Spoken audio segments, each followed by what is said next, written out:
தற்போது கிடைத்துள்ள முக்கிய செய்தியாக பார்த்து வருகிறோம். புதுக்கோட்டை மாவட்டத்தில் அரசு மருத்துவக் கல்லூரி மருத்துவமனையில் வெண்டிலேட்டரில் திடீரென தீப்பற்றி எரிந்ததால் பெரும் பரபரப்பானது ஏற்பட்டிருக்கிறது. புதுக்கோட்டை அரசு மருத்துவமனையில் தீ விபத்தானது ஏற்பட்டிருக்கிறது. 20 படுக்கைகளை கொண்ட HTU என்ற உயர் சார்பு பிரிவில் தீ விபத்தானது ஏற்பட்டிருக்கிறது.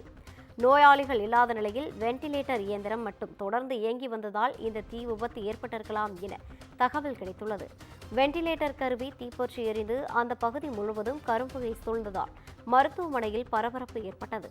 விரைந்து வந்த தீயணைப்புத் துறையினர் தீயை அணைத்ததால் பெரும் விபத்தானது தவிர்க்கப்பட்டிருக்கிறது.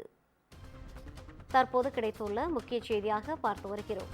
புதுக்கோட்டை மாவட்டத்தில் அரசு மருத்துவமனையில் தீ விபத்தானது ஏற்பட்டிருக்கிறது. புதுக்கோட்டை அரசு மருத்துவக் கல்லூரி மருத்துவமனையில் வெண்டிலேட்டர் திடீரென தீப்பற்றி எரிந்ததால் பரபரப்பு ஏற்பட்டிருக்கிறது. இது குறித்தான முழுமையான விவரங்களோடு இணைகிறார் நமது செய்தியாளர் சுவாமிநாதன். வணக்கம் சுவாமிநாதன், கூடுதல் விவரங்களை பதிவு செய்யலாம். ரவினா, புதுக்கோட்டை அரசு மருத்துவக் கல்லூரி மருத்துவமனையில் வெண்டிலேட்டர் கருவி திடீரென தீப்பற்றி எரிந்ததால் பரபரப்பு ஏற்பட்டது. மேலும் தீயணைப்பு துறையினர் விரைந்து வந்து தீயை அணைத்து பெரும் விபத்தை தவிர்க்கப்பட்டனர். புதுக்கோட்டை அரசு மருத்துவக் கல்லூரி மருத்துவமனையில் தரைத்தளத்தில் 20 படுக்கைகளை கொண்ட HTU என்ற உயர் சார்பு பிரிவில் 2 நாட்களாக நோயாளிகள் யாரும் இல்லாமல் இருந்துள்ளனர். இந்நிலையில் இந்த 2 நாட்களாக அந்த பிரிவில் உள்ள ஒரு வெண்டிலேட்டர் இயந்திரம் மற்றும் தொடர்ந்து இயங்கிக் கொண்டே இருந்துள்ளது. அதனை ஊழியர்கள் அதை ஆஃப் செய்யாமல் இருந்துள்ளனர். இதனால் 2 நாட்களாக தொடர்ந்து இயங்கி வந்த வெண்டிலேட்டர் கருவி நள்ளிரவு திடீரென தீப்பற்றி எரிந்துள்ளது.